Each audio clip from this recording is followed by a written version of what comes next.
Salve.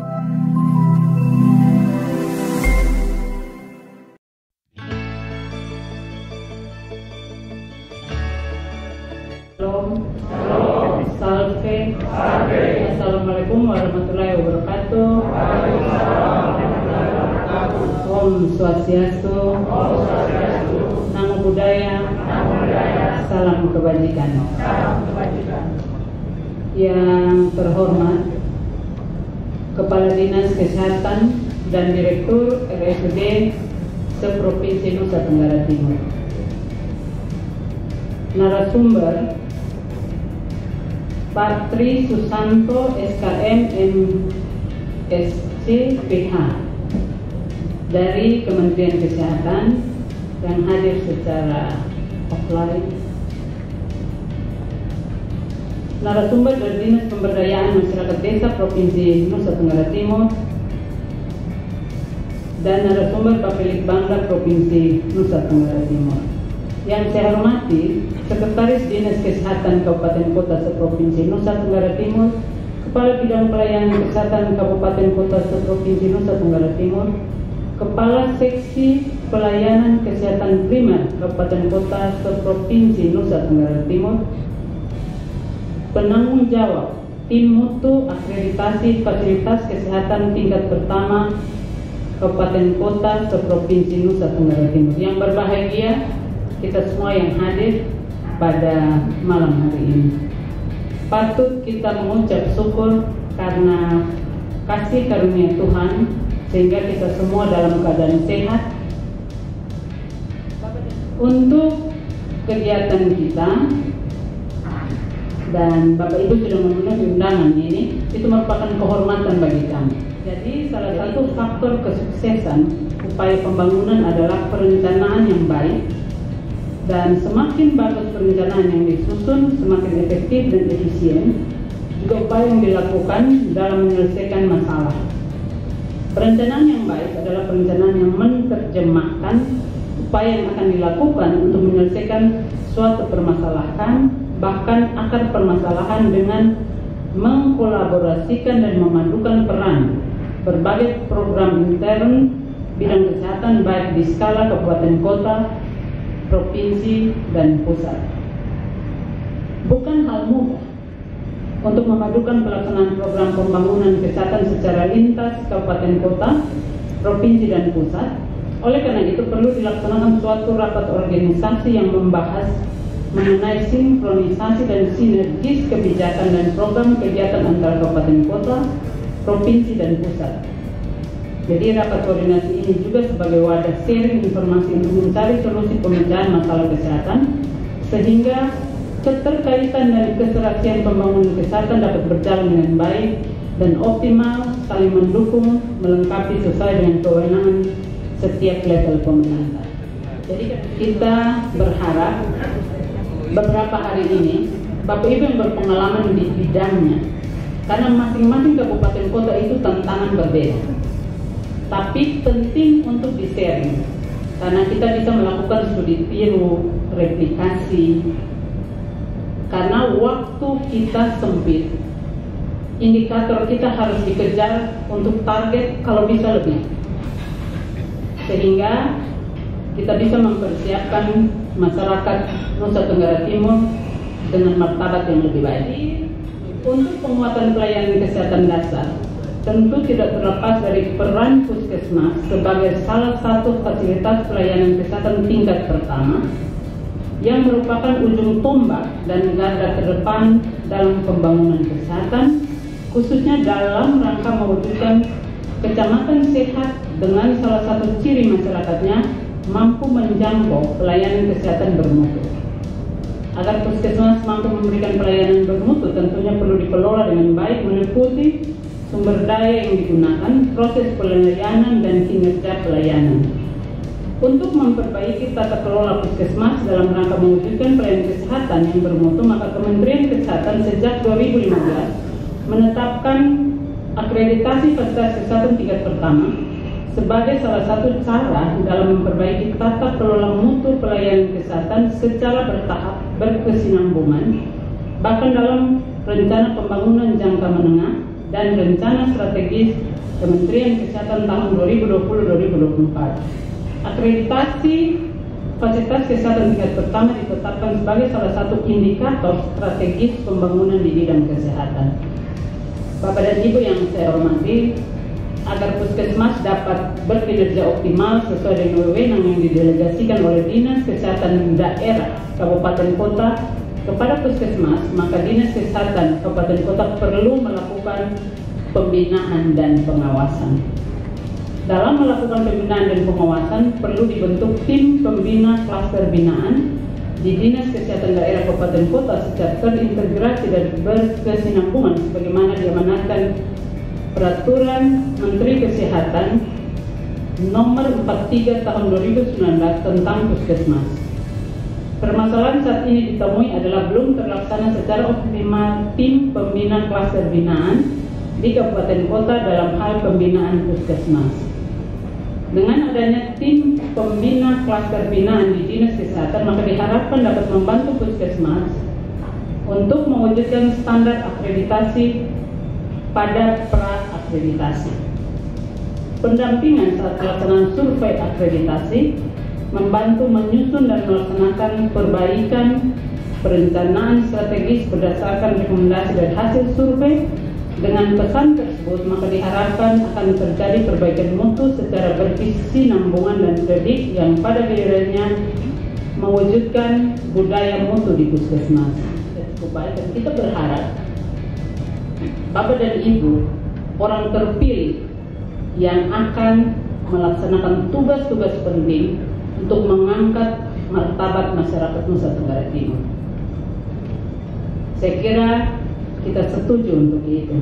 Dengan pertolongan Tuhan Yang Maha Esa dan seizin Bapak Ibu, saya membuka rapat koordinasi perencanaan kesehatan Provinsi NTT dan pertemuan peningkatan kapasitas Dinas Kesehatan Provinsi Kabupaten Kota sebagai pembina mutu di fasilitas kesehatan tingkat pertama. Bapak dan Ibu, selamat melakukan rapat koordinasi untuk dua kegiatan ini dan Tuhan memberkati kita semua. Salam, salve, wassalamualaikum warahmatullahi wabarakatuh. Om Santi Santi Santi Om. Namo Buddhaya.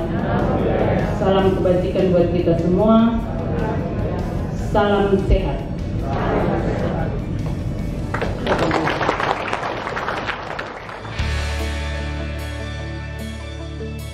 Adapun materi sesi pertama ini adalah pencegahan pengendalian infeksi di puskesmas yang akan disampaikan oleh Bu Tanti.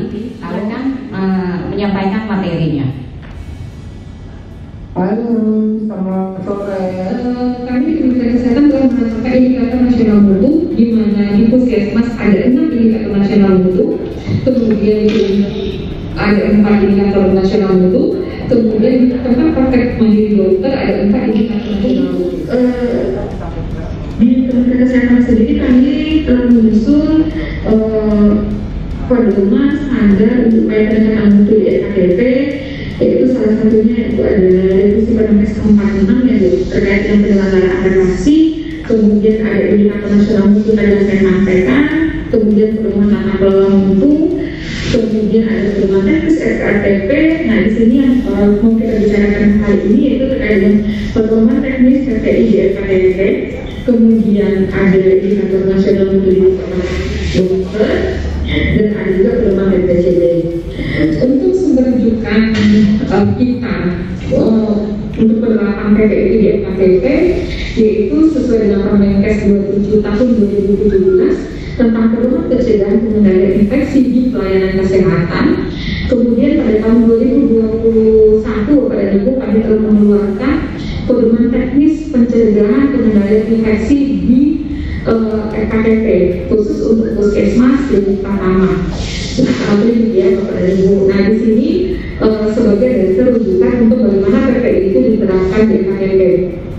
Nah, kalau kita lihat seperti disampaikan di Permenkes 27 tahun 2017, bahwasanya PPI itu bertujuan untuk menurunkan yang merupakan sebenarnya setelah angka infeksi atau angka HINS yang associated infection itu banyak terjadi kalau dulu kita kenal dengan nosokomial ya Bapak dan Ibu. Kalau sekarang namanya HINS itu infeksi yang terjadi di fasilitas pelayanan kesehatan, di mana itu sudah menjadi masalah besar ya, tidak hanya di Indonesia tapi juga di seluruh dunia.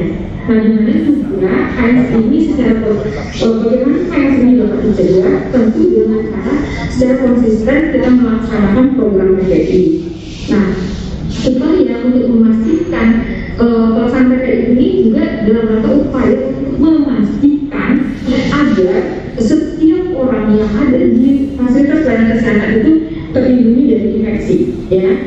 Nah, di pedoman PPI ini sebagai acuan untuk melindungi masyarakat, pasien, dan efisiensi dan peningkatan mutu untuk agar PPI ini dapat dilaksanakan. Ini adalah dasar Permenkes 27 tahun 2017 tentang PPI Bapak dan Ibu.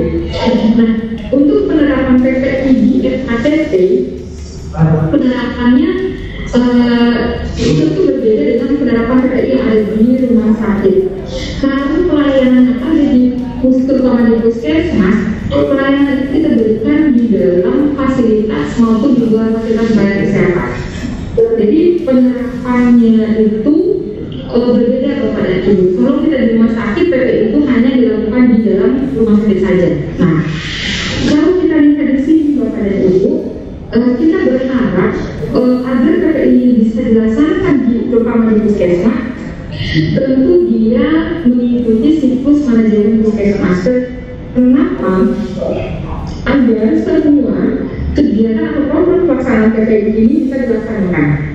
Jadi mulai dari P1, P2, P3 kegiatan ini dilaksanakan. Jadi tim PPI membuat perencanaan terkait dengan perencanaan kegiatan, perencanaan pembunuhan input seperti sarana, sumber daya manusia, itu dituangkan dalam perencanaan yang ada di tingkat puskesmas. Jadi masuk bagian sebagai inputan pasca imunisasi yaitu KIPI. KIPI ini adalah akibat dari bukan akibat dari reaksi obat ya, tapi penyuntikan yang tidak aman yang dilakukan ketika dilakukan imunisasi yang dilakukan petugas kesehatan. Nah, inilah indikator kinerja PPI. Nah, bagaimana cara menghitungnya? Kami di dalam pedoman itu sudah ada kamus indikatornya, bagaimana menghitungnya dan apa yang sampai dengan standarnya kapan dikatakan di ISK atau diabetes, infeksi dan sebagainya. Bagaimana konsep pembinaan yang melalui klaster-klaster pembinaan yang ada di Provinsi NTT. Dasar pembinaan melalui TPB, dasar hukumnya adalah karena kita sudah keluar tentang Pusat Kesehatan Masyarakat itu tadi saya sampaikan 43 2019 ya. Dimana kalau misalnya Bapak Ibu apa yang sebelumnya itu ada regulasi yang berbeda dari yang 2019 yang 5 tentang mutu. Semuanya tentang mutu. Ada PPI, ada INN, ada IKP, di situ ada manajemen risiko. Nah, di situ dilihat lagi bagaimana auditnya seperti apa. Kalau PPDB yang sedang dibentuk harus memiliki kemampuan kepemimpinan. Manajerialnya seperti apa? Yaitu dia tadi jangan sampai nanti programnya berjalan tapi ternyata tidak ada outputnya, minimal itu harus terarah. Teknis program sesuai dengan tujuan dan fungsi masing-masing. Saya kira ini kemampuan dasar antara lain mengatai kebijakan nasionalnya. Saya akan memberikan materi mengenai indikator nasional mutu tentunya di puskesmas. Saya ingin memperlihatkan ini adalah data laporan indikator nasional mutu di puskesmas dari seluruh Indonesia per tanggal 26 Agustus 2022. Lalu kita perhatikan di NTT sendiri itu masih baru 14% yang melaporkan indikator nasional. Jadi itu dari IPCB untuk bisa mendorong melakukan indikator nasional mutu di puskesmas. Sempat saya share kamus indikator mutunya kepada teman-teman dinas maupun kepada puskesmas kepada Ibu Dinas Kesehatan Kabupaten Kota, kemudian tim pembina klaster binaan tentunya memiliki fungsi untuk melakukan pembinaan dan pengawasan terkait upaya mutu yang dilakukan oleh puskesmas. Pengukuran itu dilakukan dengan 3 indikator. Yang pertama adalah indikator yang bersifat wajib, yaitu indikator nasional mutu. Ini yang harus dilakukan oleh seluruh puskesmas. Kemudian yang kedua itu adalah indikator mutu prioritas puskesmas. Dan yang ketiga adalah indikator mutu pelayanan. Jadi teman-teman dari TPCB Dinas Kesehatan Kabupaten Kota, saya tidak bermaksud untuk mengajari, tetapi bagaimana kita bisa sharing apa yang Bapak dan Ibu sudah lakukan, karena ini sesuai dengan kewajiban kita sebagai regulator pengelola mutu, ingin semuanya terintegrasi dengan baik. Bapak, harapannya dengan kita melakukan perbaikan tata kelola mutu, perpaduan integrasi pelayanan kesehatan di puskesmas bisa berjalan dengan baik. Dan dari 19 itu baru 5 puskesmas yang melapor untuk implementasi indikator mutu nasional mutu, sehingga di kabupaten bisa melakukan pemantauan secara berkala. Ya, mohon izin Bapak, dari 5 puskesmas yang sudah mengisi, apakah 5 puskesmas tersebut terdapat kendala-kendala Pak untuk mereka melakukan pengukurannya? Mungkin pernah berdiskusi dengan mereka, ada pertanyaan-pertanyaan mereka. Kendala yang oleh 5 puskesmas itu adalah berhubungan dengan jaringan. Dan implementasi INM itu sendiri belum berjalan secara baik, sehingga pada saat penginputan laporan Bapak dan Ibu, apakah profil indikator nasional mutu sudah diterima oleh Bapak Ibu Dinas Kesehatan maupun sudah disebarluaskan kepada puskesmas? Selain mungkin PowerPoint untuk indikator nasional mutunya itu sendiri. Mohon izin. Kalau untuk indikator nasional mutu, profil kamusnya Mas dan sudah diterima dalam bentuk PowerPoint. Oh, dalam bentuk PowerPoint ya. Baik, Bapak dan Ibu. Berarti Bapak Ibu sejauh ini untuk Kabupaten Laka yang diterima adalah dalam bentuk PowerPoint, belum menerima dalam bentuk kamus yang bentuknya adalah Word, gitu ya. Selamat siang Ibu Ira. Kami dari Dinas Kesehatan Kabupaten Belu untuk izin bertanya terkait beberapa hal. Yang pertama, terkait INM, Bu, tadi dijelaskan bahwa terkait dengan profil indikator. Yang ingin saya tanyakan, untuk indikator nasional mutu, apakah harus dibuatkan lagi dalam profil INM? Karena sesuai arahan pada tahun 2021, sempat kami menanyakan hal ini terkait profil INM atau indikator nasional mutu.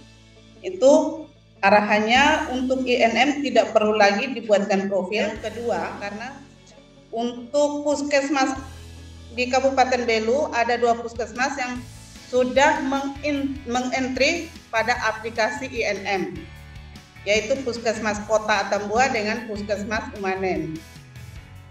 Untuk INM, Puskesmas Kota sudah mengentry 6 indikator nasional mutu puskesmas pada aplikasi, namun pada indikator ANC sudah diinput sesuai dengan SOP yang berlaku, namun tidak terbaca pada aplikasi. Sedangkan 5 indikator lainnya terbaca. Terus untuk yang berikut, IKP untuk 2 puskesmas ini sudah dilaporkan atau sudah di-entry. Apabila ada kejadian sesuai SOP langsung di-entry pada saat itu, dan apabila tidak ada kejadian maka akan di-input pada akhir bulan. Namun tadi dijelaskan bahwa ada narasumber yang sebelumnya mengatakan bahwa aplikasi IKP masih 0. Padahal puskesmas di tempat kami sudah mengentry. Untuk yang terakhir, mohon untuk cara perhitungan validasi indikator, Bu, karena kami belum mendapat penjelasan terkait itu. Sekian dan terima kasih. Jadi indikator nasional mutu itu sudah dibuatkan profil indikator nasional mutunya yang tadi saya sebutkan, akan dituangkan di dalam peraturan Menteri Kesehatan yang sekarang prosesnya sudah harmonisasi di Kementerian Hukum dan Perundang-undangan. Ya. Kumham itu sudah posisinya seperti itu. Hanya yang perlu diingat adalah bahwa indikator nasional mutu itu sudah ada profilnya. Jadi teman-teman puskesmas bisa langsung menginsertkannya di dalam dokumennya puskesmas. Bahwa tetap ada di puskesmas profil kamus indikator nasional mutu. Puskesmas kan diminta untuk menetapkan apa yang menjadi indikator kinerja dan indikator mutunya. Maka itu tetap ditetapkan oleh puskesmas, dilampirkan dengan profil indikator nasional mutu. Itu ya.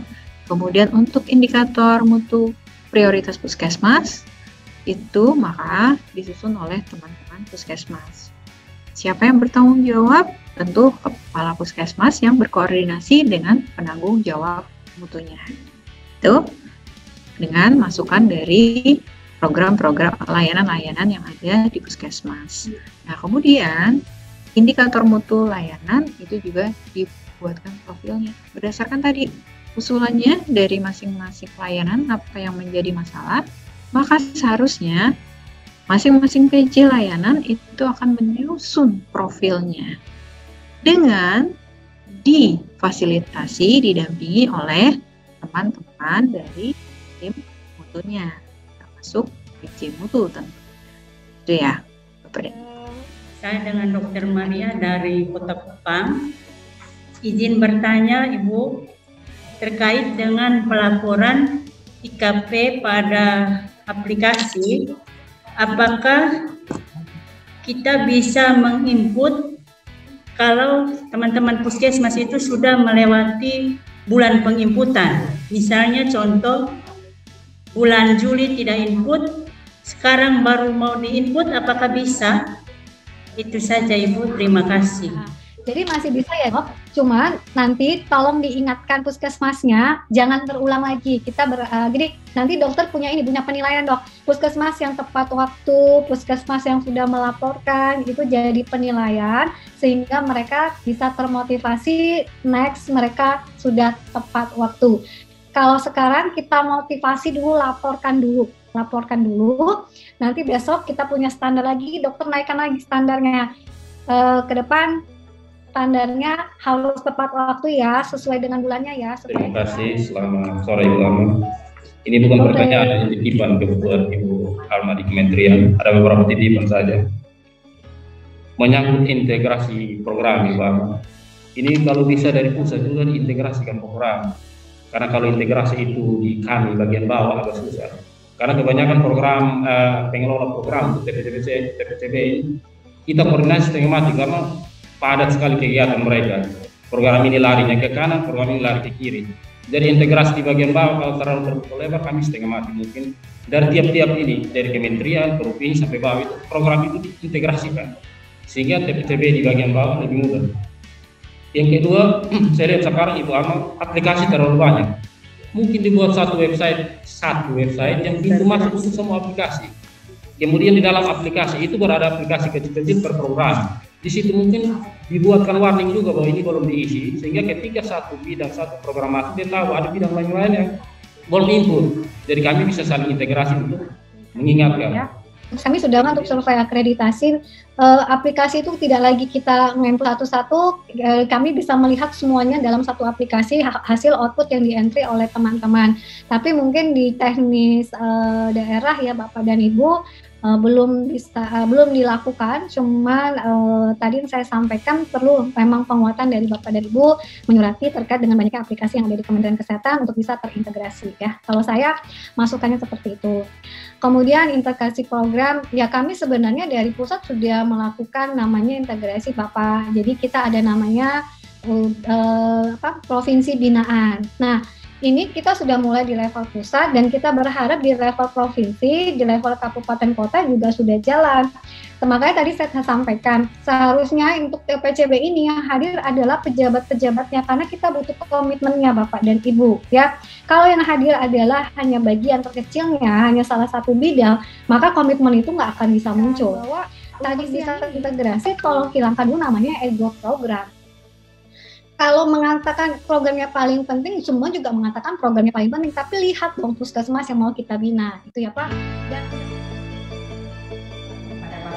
Bapak Ibu yang sudah mendapatkan siap revisi saat ini yang terdiri atas 5 bab itu ada tambahan untuk bab 1 itu tambahannya manajemen keuangan sehingga bab 1 menjadi 7 standar.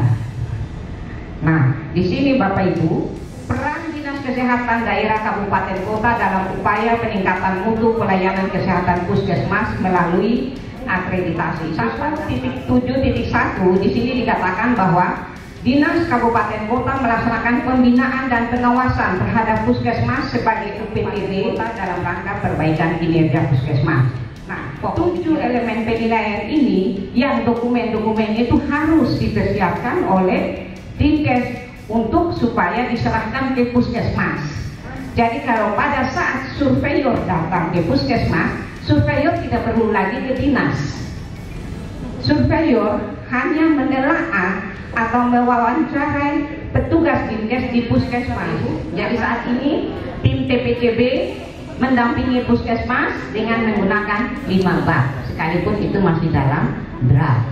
Karena surat edaran Menkes nomor 133 tahun 2022 yang diterbitkan pada tanggal 18 Februari 2022 menyatakan bahwa per Februari 2023 semua fasilitas pelayanan kesehatan yang bekerja sama dengan BPJS harus sudah terakreditasi.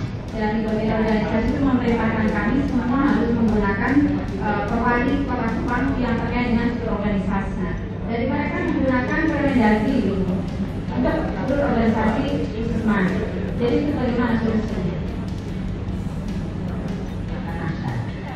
Kalau kata naskah sudah jelas menyatakan bahwa struktur organisasi menyesuaikan Permendagri tidak masalah. Di dalam struktur organisasi itu kan cuma ada 3 jabatan, ada kepala puskesmas, tata usaha dengan pejabat fungsional. Apakah itu sudah bisa menjawab yang ada di dalam Permenkes 43 tahun 2019? Mengikuti workshop pendampingan KMP, kepemimpinan dan manajemen puskesmas. Itu ada 7 standar yang mana penilaian terhadap dinas kesehatan yang terdiri dari 8 elemen penilaian. Tugas kita untuk mendampingi puskesmas yang menjadi tanggung jawab dinas kesehatan untuk memberikan rencana tindak lanjutnya seperti apa. Juga nanti ada muncul dokumen yang seperti tadi diminta dari elemen penilaian sampai instrumen pemantauan pembinaan puskesmas.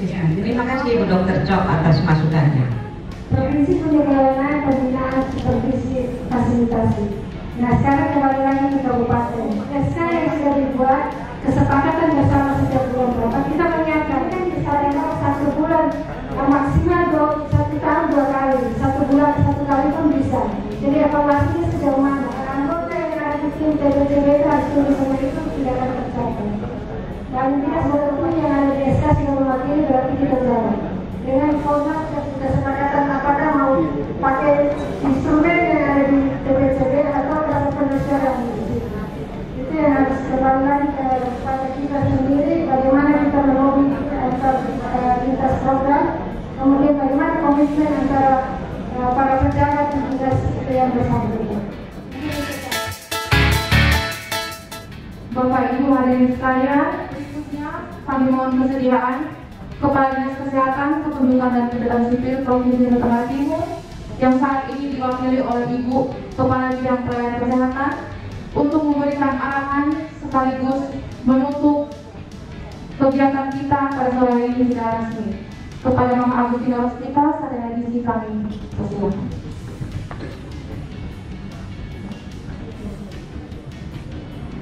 Shalom. Assalamualaikum warahmatullahi wabarakatuh. Om Swastiastu. Namo Buddhaya. Salve. Salam kebajikan. Salam sehat. Semangat pagi. Pagi luar biasa.